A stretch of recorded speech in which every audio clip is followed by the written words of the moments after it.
வணக்கம் ஃப்ரெண்ட்ஸ், இன்னைக்கு நம்மளுடைய வாகை தமிழா சேனல்ல பாக்குறது என்ன கருப்பட்டி தாங்க. கருப்பட்டி பயன்படுத்துறோம் அப்படின்னா நிறைய நன்மைகள் இருக்குன்னு தெரியும். ஆனா இது எப்படி பதப்படுத்தி வச்சுக்கிறது அப்படிங்கறத இன்னைக்கு வீடியோவை பார்க்க போறோம். சரி வாங்க வீடியோக்குள்ள போலாம்.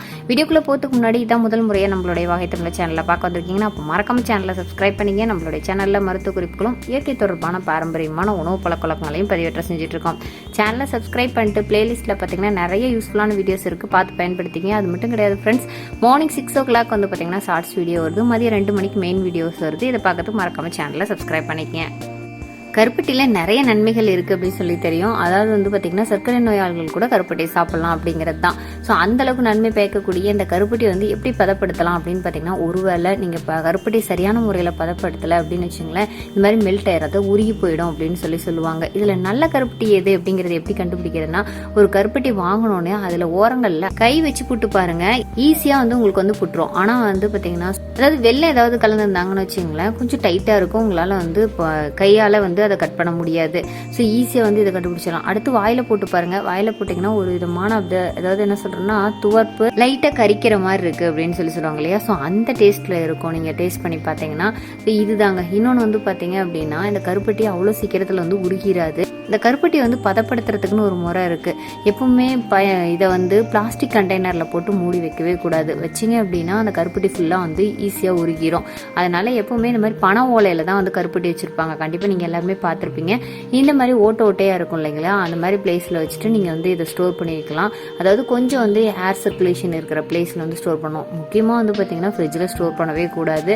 வெயில் காலங்களில் மேலே நல்லா ஒரு பருத்தி துணி போட்டு மூடி வைக்கலாம். குளிர்காலங்களில் நீங்கள் என்ன பண்ணலாம் அப்படின்னா, நல்லா வந்து இந்த மாதிரி ஓட்டையாக இருக்கக்கூடிய இதில் வந்து ஓப்பன் பிளேஸ்லேயே வச்சிடலாம். ஏன்னா வெயிலில் கொஞ்சம் சீக்கிரமாக உருகிரும் அப்படிங்கிறது தான். நல்ல கருப்பட்டியாக இருந்தது அப்படின்னா 2 வருடங்கள் வச்சுருந்தா கூட அந்த கருப்பட்டி வந்து உருகாது அப்படின்னு தான் சொல்கிறாங்க.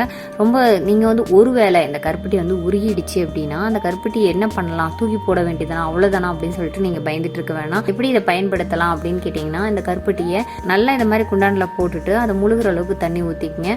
ஊற்றிட்டு நல்லா கரையிற அளவுக்கு வெயிட் பண்ணுங்கள். கரைஞ்சதுக்கு அப்புறமா இந்த மாதிரி வடிகட்டி வச்சுட்டு நல்லா வடிகட்டி எடுத்து வச்சுக்கோங்க. இது நீங்கள் ஃப்ரிட்ஜில் தான் ஸ்டோர் பண்ணி ஆகணும், வேறு வழி இல்லை. வெளியில் நீங்கள் ஸ்டோர் பண்ணால் சீக்கிரமாக கெட்டுரும். ஸோ இதை வந்து நீங்கள் ஃப்ரிட்ஜில் வந்து ஸ்டோர் பண்ணி வச்சுக்கலாம். தேவையானதை வெளியில் எடுத்துட்டு நீங்கள் காஃபி போடும்போதோ இல்லை வந்து வேறு ஏதாவது உளுந்தங்கஞ்சி இந்த மாதிரி எதுக்காவது பயன்படுத்தும் போது இதுலேருந்து நீங்கள் 2 டீஸ்பூன் அள்ளி ஊற்றிக்கலாம். கருப்பட்டி பயன்படுத்தி எப்படி காஃபி போடுறது அப்படிங்கிறத பாருங்க. ஃபர்ஸ்ட் வந்து பார்த்தீங்கன்னா ஒரு டம்ளர் பால் ஊற்றி வச்சிருங்க. அதில் காஃபி பவுடர் 1 டேபிள் ஸ்பூன் போட்டுருங்க. நல்லா கொதி வந்ததுக்கு அப்புறமா 1 டேபிள் ஸ்பூன் இந்த கருப்பட்டி பாகு இருக்கு இல்லையா, ஸோ அதை அதில் ஊற்றிடுங்க. ஊற்றிட்டு ஒரு கொதி வந்தோடனே இறக்கி ஃபில்டர் பண்ணி குடிச்சிங்க அப்படின்னா சூப்பரான கருப்பட்டி காஃபி வந்து ரெடி ஆயிரும்.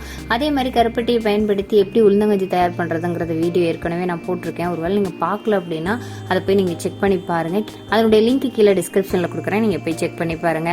ஸோ இப்போ தெரிஞ்சிருக்கும் கருப்பட்டி என்னென்ன பயன்கள் இருக்குது, கருப்பட்டி எப்படி பதப்படுத்தலாம், எப்படி வந்து இந்த கருப்பட்டி நல்ல கருப்பட்டி அப்படிங்கிறத கண்டுபிடிக்கலாம் அப்படிங்கிறது எல்லாமே இந்த வீடியோ மூலம் உங்களுக்கு தெரிஞ்சிருக்கும்னு நினைக்கிறேன். கண்டிப்பாக இது வந்து ரொம்ப பயனுள்ள டிப்ஸாக இருக்கும்னு நினைக்கிறேன். இந்த மாதிரி பயனுள்ள விஷயங்களை தெரிஞ்சுக்கணும்னு நினச்சிங்கன்னா மறக்காமல் நம்மளுடைய வாகை தமிழா சேனலை சப்ஸ்கிரைப் பண்ணிக்கங்க. சப்ஸ்கிரைப் பண்ணால் பத்தாது, பக்கத்தில் கூடிய பெல் ஐக்கானை கிளிக் பண்ணிங்கன்னா தான் இந்த மாதிரி அப்டேட்ஸ் கொடுத்தோன்னே உங்களுக்கு நோட்டிஃபிகேஷன் வந்து சேரும்.